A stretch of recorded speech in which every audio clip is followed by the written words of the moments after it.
Hello. I would like to say I hope you had a Merry Christmas and a Happy New Year to y'all. This is going to be part 2 of my family history. So, I'm going to take you back to 11th Street for a few minutes. There was Mr. and Mrs. Thomas. They lived on the corner of the block, and they were the ones that we would go see a lot, Mary and I. And then there was my one family member who always liked to take their clothes off and run away naked to a gas station so they can get free pop and potato chips. We were jealous because we didn't get no free pop or no potato chips. So we thought would like to try it, but Mom told us we better not, so we didn't. Then there was Mary and James, my brother and sister. There was this big pole in the middle room, and they used to play cowboys and Indians. They'd run around it. It was funny until Mary bit James in the head. That's what Indians do, I guess. They get wild and bite. But she bit my brother, like I said. And then there was family and relations. They were cousins, aunts, and uncles. They lived downstairs below us. And then we're going to go to Jefferson now. Oh, wait a minute. There was a park behind my house on 11th Street. I forgot about that.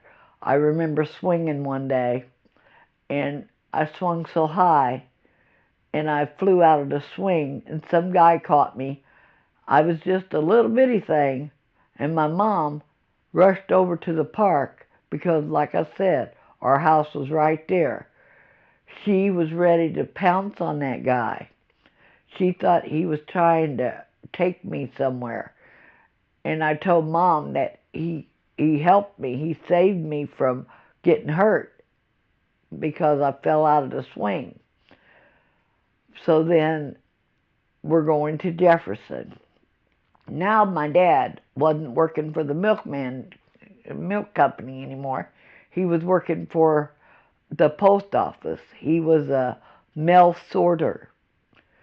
He never delivered mail. He sorted the mail. And I was going to school 33, and there was like a Phil's Market that was there on the corner of 12th Street by Hamilton, or near Hamilton, and we went to that church. There was a lot of different things going on. At the age of 7, it was really a hard life because my dad bought a real big refrigerator. It was like a deep freeze, I'd say. And it was stacked with food, but we never got it because we would eat like sandwiches. Sometimes we were so hungry, we'd eat sugar sandwiches or Miracle Whip sandwiches. It was good. I mean, we had to eat something. Now here we had 2 bedrooms upstairs and a bathroom and a hallway. One of the bedrooms was for me and my 4 sisters.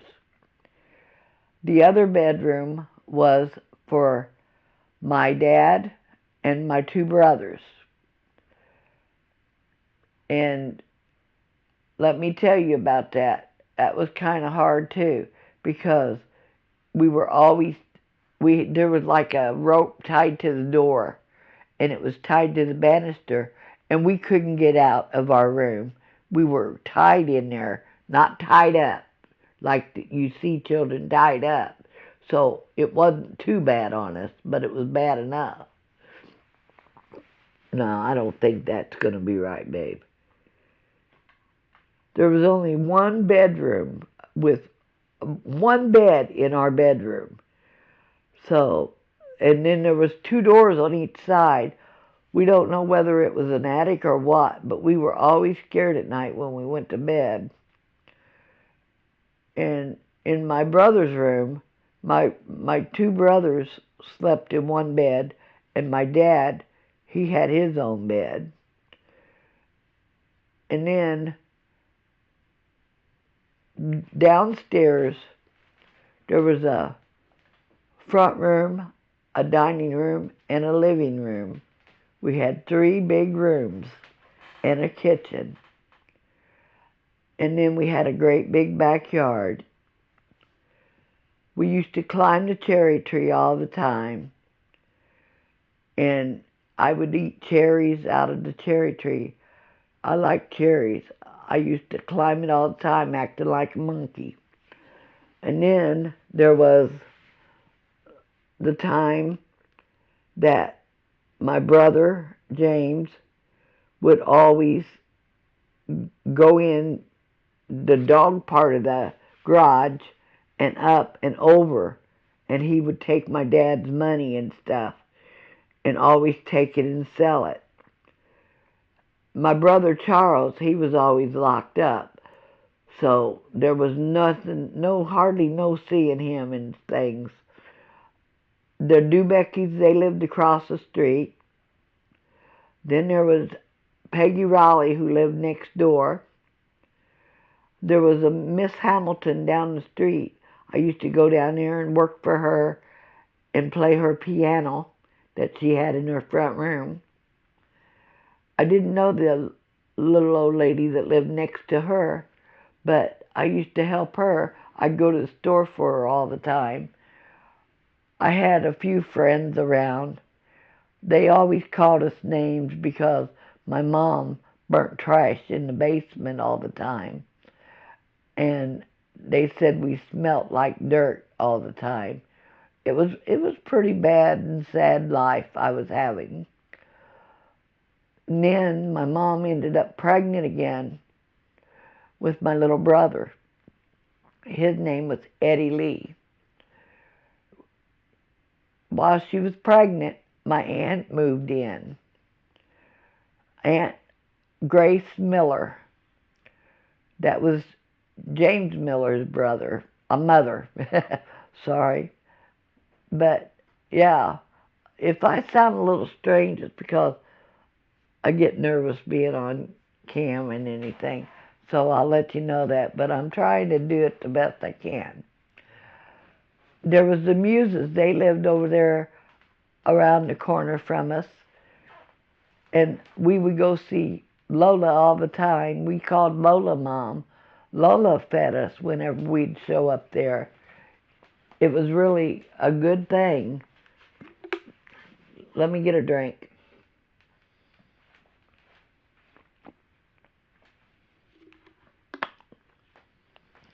But like I said, Mom and Dad fighting all the time. It didn't help us none. There was Christmas tree flying, record player flying, you name it. It'd fly across the house. If she was mad at Dad, she'd really tear into him. Mom drank, and so did Dad. My sister Linda, she was throwing forks at me and Mary. I think she hit Mary in the back one time. She was constantly having us go with her so that we could be her lookout, so that Mom and Dad would think she was being innocent. But Linda was a wild child. And it was really bad because the way she would do us.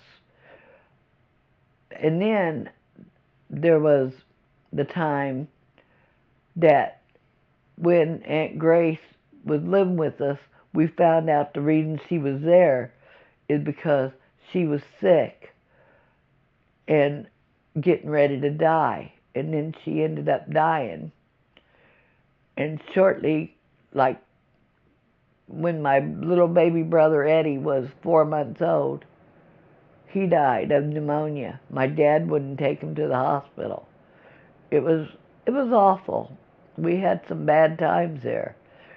And then there was a time my sister Mary and my sister Linda put me out the upstairs bedroom window, and I totally fell to the ground on my booty, and that hurt. And then we would go to church, but I don't think Mom and Dad wanted us to go to church. So the way we would go is we would go into Dad's room and creep out his window down the banister thing. It was a round pole. We'd just slide on down it and get on the bus and go to church. We didn't all go because the little ones couldn't get out of the house. But we would get donuts when we went to church. And I think that's why we were going, because we were hungry. And after church, when they would bring us home, I'd ask the bus driver if I could have the extra donuts for my sisters and brothers. And he was so nice, he gave them to us. I believe it was a church on Brookside. I'm not for sure, but I went to a church on Brookside. I went to the one on 12th Street. I went to quite a few churches just so that I would get out of the house. We always ran the street. We were smoking. I was smoking at the age of 5. I do know that. My mom was giving us the cigarettes. And then one day Dad decided he was going to leave. So he moved out. And my mom had no way of taking care of us. So she started making flowers. Me, Mary, and James would walk around. Coxie would take us, and we would sell the flowers. I sold more than they did. Everybody was calling me the flower girl. It was kind of comical because I always wanted to do something when I got older, but never ever had the chance. And then one day while we were at school, we got the shock of our life. We come walking home from school, and as we got in the house, people was following us in the house. It was the welfare department. I was 11 years old, and they were taking me away from my mother. It was hard on me. I mean, I loved my mother, and I didn't want to leave her. We were all put in different foster homes. I got to see George and Dolores. They lived up in Whiteland. I got to see Mary whenever they took her to the Guardian's home. We had like a family reunion when Dad got remarried because he divorced Mom. And when he got remarried, we all went and stayed there for the weekend. We got to see Army cars and trucks and everything. We ate there. She even had a dog eating at the table with us. Of course, I don't like dogs eating at the table with us. I don't mind them sitting at the table with me if I'm not eating, but I want a clean table when I go to eat. And then it's hard to remember a lot of this because so much stuff was going on. I was taken to Mr. and Mrs. Hughes' house on Leonard first. I stayed there for like 7 years, but not in the same house. We had to move because the highway was taking the house. They were going to build a highway over it. So we moved from there to Terrace. I was walking back and forth to school, come home for lunch, had all kinds of things going on. when I was, I'd say about 15, I believe I was in the 6th grade. They took me from the 6th grade and put me over in the 7th grade. And that's where I was. And I didn't know too much because, like I said, when I was at home, I hardly ever went to school, and I ran the street all the time with my brother and my sister. But it's still painful today. I think of that off and on, how that went. But before I went to the foster home, we were traveling back and forwards. We'd go down home, which was English, Indiana, where Mama and Papa lived. Mama, her name was Lilla Bell Berry, and Papa's was Ernest Berry. And down there, we also went to Milltown, where Aunt Dorothy and Uncle William and his sons lived. There was 4 of them. Sometimes we visited New Albany, and there was like Aunt Cecilia and Big Uncle Johnny. Now, Mom had Little Uncle Johnny and Aunt Grace and Aunt Cecilia. Now, Big Uncle Johnny was my dad's brother. So that meant they're double cousins. And then, going on, we used to play kick the can, all kinds of games. You know how country life is. It's real nice. We'd stay there for the summer months. Dad never went with us, so we don't know what he was doing while we were all down there having fun. It was kind of different. I enjoyed myself down there. Now, getting back to the foster home. When we moved over to Terrace, my foster mom had me go get her a Pepsi. And when I did, I fell completely down the stairs again.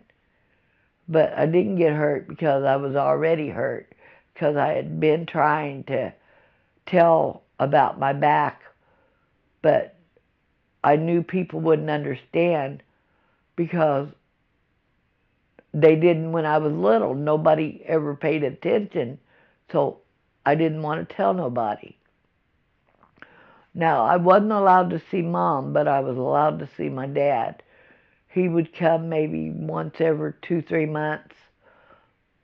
My mom snuck and called me on the telephone one day, and I talked to her, and I never told Mom, my foster mom, I never told her that I was talking to my real mom.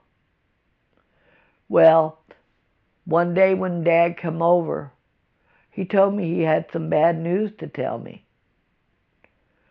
And I said, "What is it?" He said, "Your mom is dead." And I just looked at him and nodded my head and said, "Okay." And he just looked at me, and finally he spoke up and said, "Brenda, aren't you upset because your mom died?" I said, "Why should I be?" I said, "Mom's not dead. I've been talking to her on the phone." Well, that there, I put my mouth in my foot in my mouth, because I wasn't allowed to be associating with Mom or anything, but I was. My foster dad would take me to the library, and I would run into Coxie, who was staying with my mom, and I told him all the time to tell Mom I loved her and stuff. And he said he would. I don't know if he ever did, but I did tell him to tell her. And then there was the clothing and birthdays. The first time I had a birthday party, I was 12 years old. My foster mom threw it, and I cried my eyes out because I had gifts, really had gifts that I had never ever saw before. And then Christmas time come, she'd have us all make a list. There was five other girls besides me. I was the sixth one. She'd tell us to make a list and put 20 items of the most things we wanted on it. Come Christmas time, all the things that we had on our list was under the tree, and then more. We had a big Christmas. I mean, I was eating good. I had a blast there. I mean, I enjoyed it, but I still missed my mom. There was nothing like having a mom to be with you and all that. In this foster home, I was going to school 18. It sat on Palmer Street, Palmer and Newman. It was a nice little school. We did relays and stuff. We never ate at school. We always ate at home because they didn't have that back then. Didn't ride no bus. I walked to school, and then I walked home. We never had no activities hardly after school then. We had a few, but not many. Then I went to Manual High School. Manual was a big high school. I didn't get much learning out because they would always take me to a tutoring class. I never learned too much, not with going over the same stuff all the time. It was not that great. Then they did all the busting and all the riots started at the school and stuff, and I was scared. Then there was the time that I found out that I had to go to Wood High School.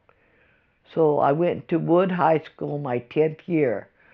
Was there 2 weeks, and I decided I'm 17. I can't take no more. So I ran away. And I made a crazy mistake. I ended up messing around the wrong way and stuff. But I still didn't know where my family was. I went back to the old house. And Patty Dubecky still lived across the street. But nobody lived in the house that I used to live in. I lived there for like probably 7 years before I was able to get back to my mom. And I ended up moving in with this guy, Dwayne. He took care of me. He knew I was a runaway. He took me to the doctor, and I found out I was 3 months pregnant. And that there was all it took for me to be pregnant. But I still wanted my mom. And Dwayne took me to get my hair done. And when he took and had my hair cut, it was a David Van Buskert that cut my hair.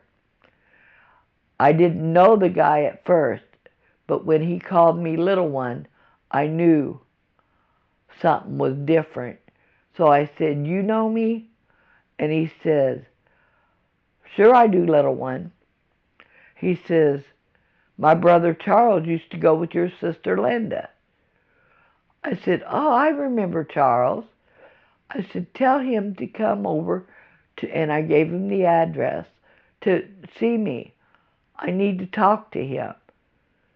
So Charles came and he helped me go find my mom.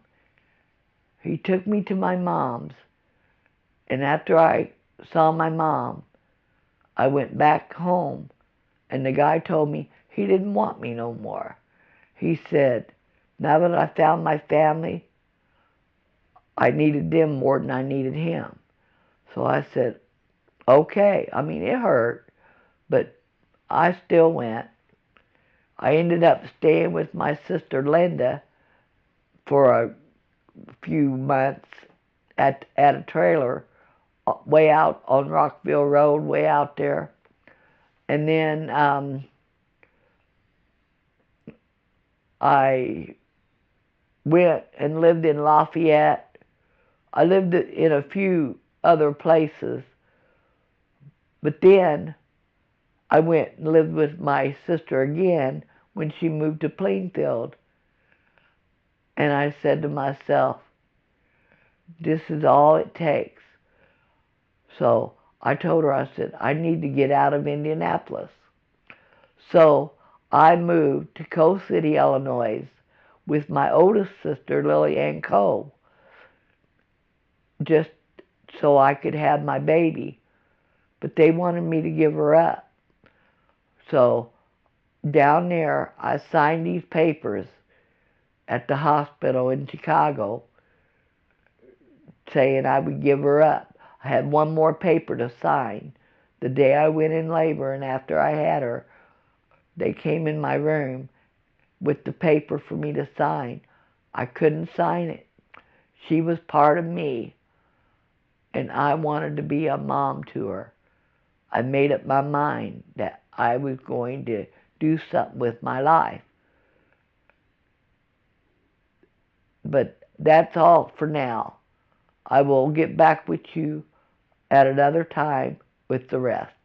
Talk to you later. Bye. And don't forget to click like and prescribe. When you prescribe, push that. What button is that they push? Notification. Push notification and then push all. It will help you get an answer from us when you get on. If you also want, you may leave a comment. Thanks, and we'll see you later. Bye.